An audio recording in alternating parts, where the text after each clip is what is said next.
Bendiciones abundantes para todos. Tengo el privilegio inmerecido, siempre digo el privilegio inmerecido, de compartir a esta hora el mensaje evangelístico de la armonía de los evangelios. Hoy me corresponde el milagro que Jesús realizó al multiplicar los panes y los peces para alimentar a más de 5.000 personas. Este pasaje lo encontramos en Mateo capítulo 14, del versículo 13 al 21, en Marcos 6, del versículo 30 al 44, en Lucas 9, del versículo 10 al 17, y en Juan 6, del versículo 1 al versículo 15. He titulado esta enseñanza: El Señor suple toda necesidad en el ser humano. Vamos a leer Juan del capítulo 6, del versículo 1 al 15. Dice así la palabra del Señor. Después de esto, Jesús fue al otro lado del mar de Galilea, el de Tiberias, y le seguía gran multitud, porque veían las señales que hacía en los enfermos. Entonces subió Jesús a un monte y se sentó allí con sus discípulos. Y estaba cerca la Pascua, la fiesta de los judíos. Cuando alzó Jesús los ojos y vio que había venido a él gran multitud, dijo a Felipe: ¿De dónde compraremos pan para que coman estos? Pero esto decía para probarle, porque él sabía lo que había de hacer. Felipe le respondió: 200 denarios de pan no bastarían para que cada uno de ellos tomase un poco. Uno de sus discípulos, Andrés, hermano de Simón Pedro, le dijo: Aquí está un muchacho que tiene 5 panes de cebada y 2 pececillos. ¿Mas qué es esto para tantos? Entonces Jesús dijo: Hacer recostar la gente, y había mucha hierba en aquel lugar, y se recostaron como en número de 5.000 varones. Tomó Jesús aquellos panes, y habiendo dado gracias, los repartió entre los discípulos, y los discípulos entre los que estaban recostados. Asimismo de los peces cuanto querían. Y cuando se hubieron saciado, dijo a sus discípulos: Recoged los pedazos que sobraron para que no se pierda nada. Recogieron pues y llenaron 12 cestas de pedazos de los 5 panes de cebada, que de los 5 panes de cebada sobraron a los que habían comido. Aquellos hombres entonces, viendo la señal que Jesús había hecho, dijeron: Este verdaderamente es el profeta que había de venir al mundo. Pero entendiendo Jesús que iban a venir para apoderarse de él y hacerle rey, volvió a retirarse al monte solo. Primer punto que tengo es: el Señor hacía todo con prudencia en el tiempo indicado. Oremos. Señor, te damos gracias por tu palabra, porque tu palabra es viva, es eficaz, es nuestro alimento, es la que nos guía cada día. Tu Espíritu Santo nos la enseña, nos la revela cada día sobre ti, Señor, y para glorificarte en nuestras vidas. A ti sea la gloria, la honra y la alabanza por siempre, Señor Jesús. Gracias, poderoso Dios. Amén. Bueno, entonces el primer punto que tengo es: el Señor hacía todo con prudencia y en el tiempo indicado. En el Evangelio de Mateo, de Marcos y de Lucas se narra este mismo milagro justo después de la muerte de Juan el Bautista. Ya sabemos por la enseñanza del viernes pasado cómo fue muerto Juan el Bautista y bueno, el mensajero fue muerto. Entonces miramos cómo en este pasaje miramos cómo el Señor se retira a un lugar solitario, un lugar apartado, desierto. ¿Sí? Él se va con sus discípulos, ¿sí? En Juan dice que fue al otro lado del mar de Galilea, de Tiberias, y subió al monte. Aquí miramos que Jesús, lo que él enseñaba a sus discípulos, él lo aplicaba a sí mismo, ¿sí? Él le había dicho a los discípulos que tenían que ser prudentes, les había dicho. Pero esta prudencia con que el Señor actuaba no le limitaba en ejercer su ministerio y cumplir con su propósito. Él hacía todo en el momento justo y preciso, en el momento adecuado. Entonces miramos cómo Jesús esto hace todo con prudencia y hace todo conforme a una sabiduría que él como hijo de Dios solamente él tenía. ¿Sí? El otro punto que tengo es Jesús siente compasión por los necesitados. Jesús él sabía por qué la gente le seguía. Él sabía cuál era la motivación de las personas al seguirlo. Pero el corazón, su corazón de Dios y corazón de Padre, se sobrepone a todo esto, ¿sí? Se sobrepone a todo proceder humano, ¿sí? Él no se limita con el proceder del ser humano, él va más allá. Dice Mateo que también sanó a los que estaban enfermos. Y en Marcos dice que tuvo compasión de ellos porque eran como ovejas que no tenían pastor. Entonces el Señor, con ese corazón de pastor, siendo el pastor de pastores, el pastor por excelencia, Él siente esa compasión por su pueblo, por sus ovejas, ¿sí? En Lucas dice que sanaba a los que necesitaban ser curados. Aquí hay algo interesante, porque ¿cómo así que los que necesitaban ser curados? Luego todos los enfermos no necesitan ser curados, se supone que sí, pero no, la Biblia dice a los que necesitaban, es decir, esto quiere decir que hay unos enfermos que necesitan ser curados, otros que no lo necesitan. Esto podemos mirarlo tan claramente, por lo menos en la iglesia. Alrededor de todos los tiempos que yo he estado en la congregación, en la iglesia, he mirado personas que teniendo algún problema físico, algún achaque, una enfermedad, se consagran al Señor y están ahí, Señor, sáname, Señor, cúrame, Señor, aquí estoy, Señor, te sirvo, Señor. Pero algunos apenas el Señor los cura, se desaparecen, no están. Es decir, esa sanidad la aprovechan la sanidad que Dios le dio para ir a disfrutarla en el mundo. Entonces, vemos que hay unos que necesitan ser curados y otros que no, porque la enfermedad en sí es una bendición para ellos. Es una bendición, que ellos no lo entienden, pero es una bendición para algunos. ¿Sí? También esto nos indica que hay muchos enfermos cuyas enfermedades no son solamente físicas, ¿sí? Más que físicas son de tipo emocional o sentimental, es decir, enfermedades del alma, ¿sí? También miramos que esto el Señor lo conoce y Él sabe quiénes necesitan ser sanados y quiénes no necesitan ser sanados. Entonces, por eso a veces pueden decir es que el Señor no me quiere sanar, pero no, lo que nosotros debemos entender es que estamos en las manos del que mejor hace las cosas, del que hace las cosas excelentes y para nuestro bien. La palabra dice que los pensamientos que tiene el Señor para nosotros son pensamientos de bien y no de mal, para darnos el fin que necesitamos. Amén. El tercer punto que tengo, el Señor tiene la respuesta a todas las preguntas y la solución ante cualquier situación.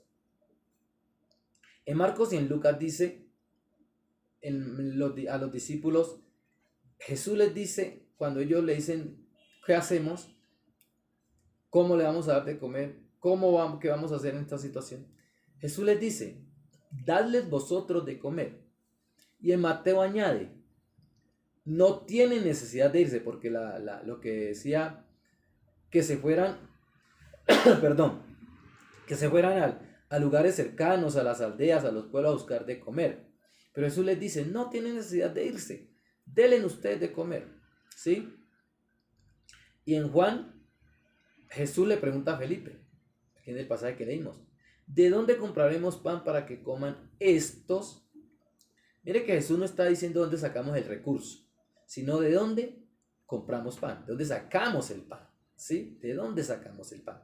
Y la palabra misma dice, es una pregunta, como se dice por ahí, capciosa, porque Jesús, la misma Biblia dice, sabía lo que iba a hacer. Jesús ya sabía.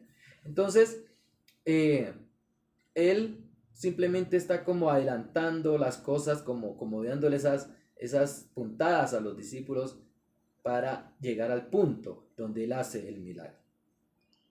Otro punto que tengo aquí es el trabajo en equipo. Jesús toma las necesidades de los que le siguen. Mucha gente le seguía, pero Él toma esas necesidades como si fueran propias, como si fueran de Él. Él las toma para sí. Sí, pero aquí vemos algo muy bueno, que los discípulos también tenían la misma inquietud, tenían la misma preocupación por la gente. Por eso se le acercan al Señor y le dicen, oiga Señor, envíelos a las aldeas para que coman, ya es tarde, ya es hora de comer, ya la gente tiene hambre. Señor, ¿qué hacemos? ¿Sí? Aunque ellos no tenían la solución, ellos no sabían qué podían hacer, ellos no sabían qué iba a pasar, pero ellos tienen la preocupación por la gente también, ¿sí?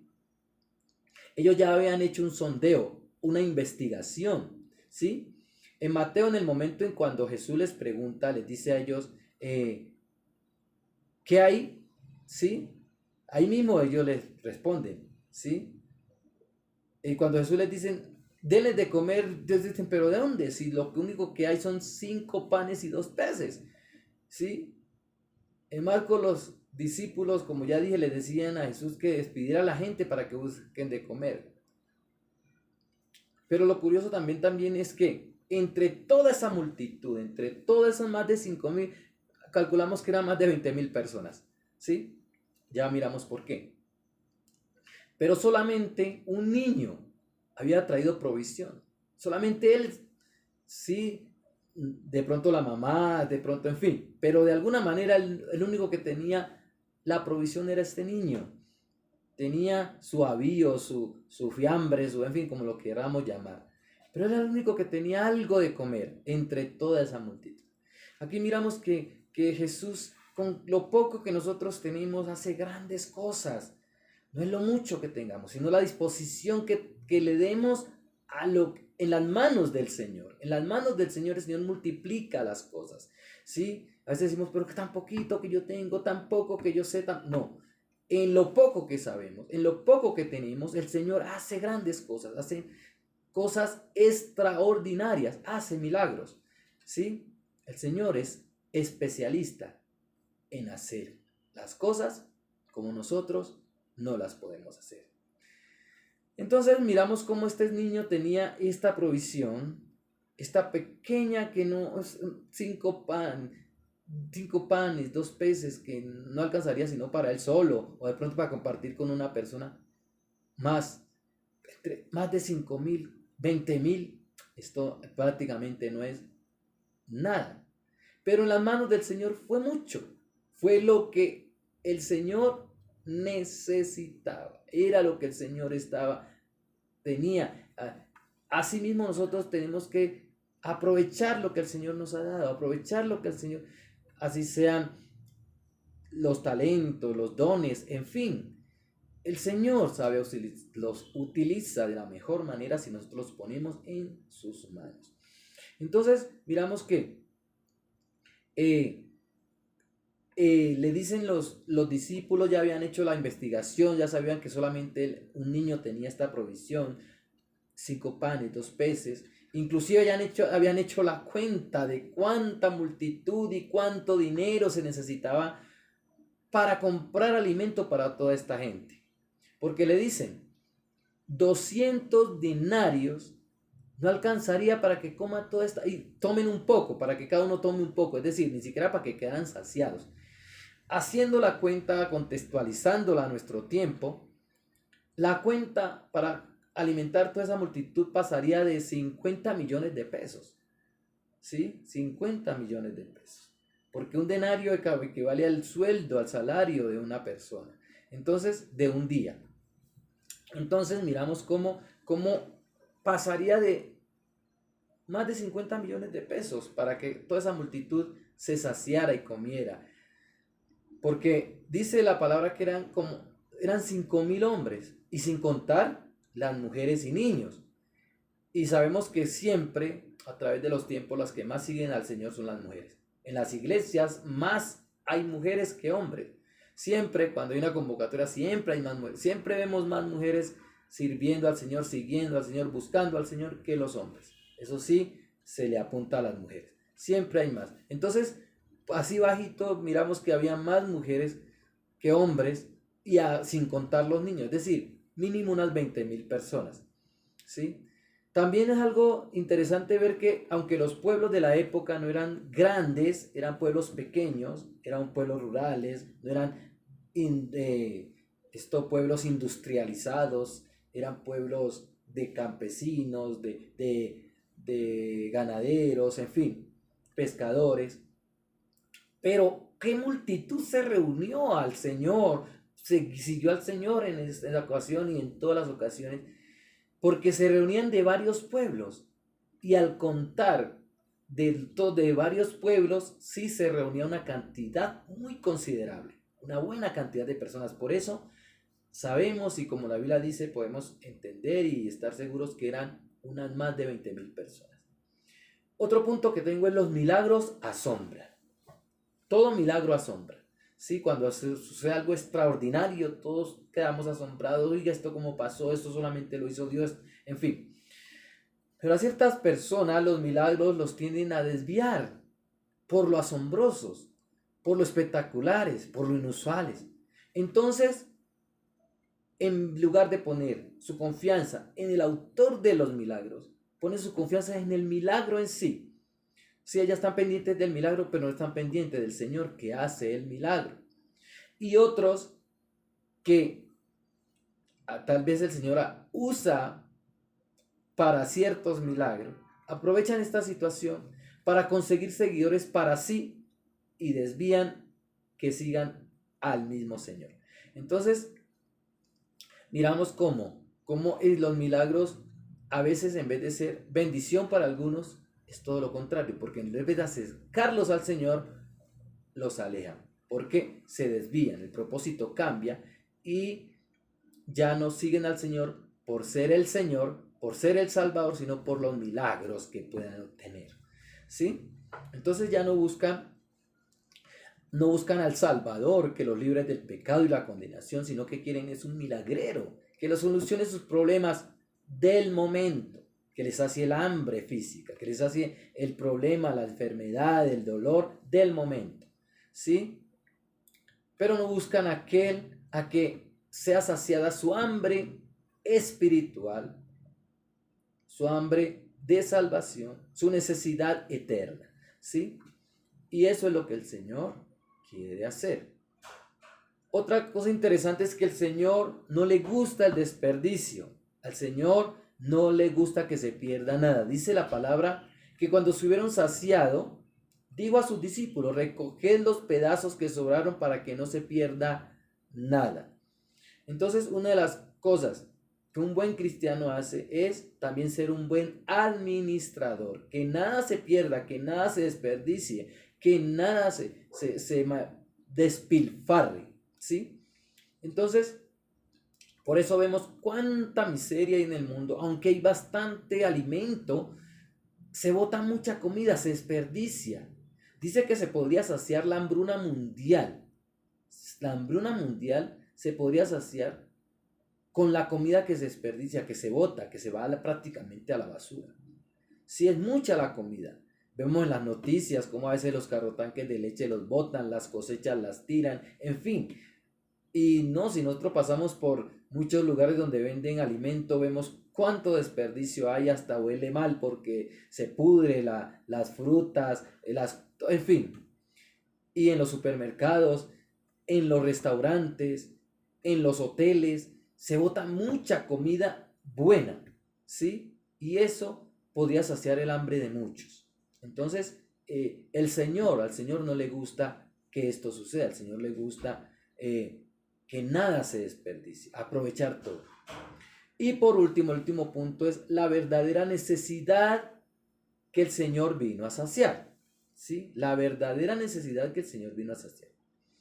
Jesús les dijo a sus discípulos, no tienen necesidad de irse, dadles vosotros de comer. Y este mandato también se aplica a nosotros en estos días. A nosotros, los que somos ahora sus discípulos, los discípulos actuales del Señor, su iglesia. Hay mucha gente que viene con necesidad de una palabra de vida, una palabra que sacie el hambre espiritual. Y nosotros tenemos esa palabra de saciar esa hambre del ser humano, esa hambre espiritual, esa necesidad del alma, esa necesidad emocional, sentimental. ¿Sí? Nosotros tenemos la palabra de vida, que es el hambre espiritual. ¿Sí? Todo aquel que esté buscando una palabra de aliento, de descanso, de alivio, no tiene necesidad de irse. Como dijo el Señor, no tiene necesidad de irse. Nosotros le podemos compartir el pan de vida. Este pan de vida que alcanza para todos, así como en este milagro, el pan físico alcanzó para todos. Este pan de vida, que es el mismo Señor Jesús, alcanza para todos, para saciar el hambre, la sed espiritual de todo ser humano, de todos los que quieran. Dijo Jesús, yo soy el camino, la verdad y la vida. Nadie viene al Padre sino por mí. Venid a mí todos los que estéis trabajados, cargados, cansados, que yo os haré descansar. ¿Sí? Llevad mi yugo sobre vosotros y aprended de mí, que soy manso y humilde de corazón, y tendréis descanso para vuestras almas. En el Señor hay descanso, en el Señor hay saciedad, en el Señor está lo que nosotros necesitamos para nuestra vida. Y podemos compartirlo para los que lo necesitan, ¿sí? Y el Señor Jesús dijo, yo soy el pan de vida, el que a mí viene nunca tendrá hambre, y el que en mí cree no tendrá sed jamás. Entonces esta es la palabra de vida que el Señor quiere que compartamos. No tiene necesidad de irse, nosotros le podemos dar de comer. Perdón. La palabra de Dios sacia el hambre. Jesús sacia el hambre, la sed, la necesidad de salvación del ser humano que quiera venir a Él, que le siga. ¿Sí? El Señor es bueno y en Él tenemos descanso, en Él tenemos vida eterna. Démosle gracias al Señor. Señor, te damos gloria, te damos honra, te damos alabanza. Te alabamos y bendecimos tu nombre, mi Rey amado. A ti sea la gloria. Señor, perdón, mira la necesidad de cada ser humano, Señor, de los que escuchan estos mensajes, de los que vienen a ti con un corazón dispuesto, Señor. Mira, Señor, sacia esa hambre, sacia esa necesidad, sacia, Señor, bendito Dios. Señor, y aquí estamos, Señor. Lo poco que tenemos, lo poco que sabemos, lo queremos compartir y lo compartimos con quienes lo necesitan. Pero tú lo multiplicas y así como dice tu palabra, es una semilla que crece y da fruto abundante para el que la recibe con fe, con amor y con agrado. Te alabamos y te damos gracias. En el nombre de Jesús, Padre eterno, a ti sea la gloria, la honra, la adoración por siempre y para siempre. Aleluya. Gracias, Señor. Amén y amén. Gloria a Dios. Abundancias, bendiciones abundantes para todos. En el nombre de Jesucristo nuestro Señor. Aleluya. Amén.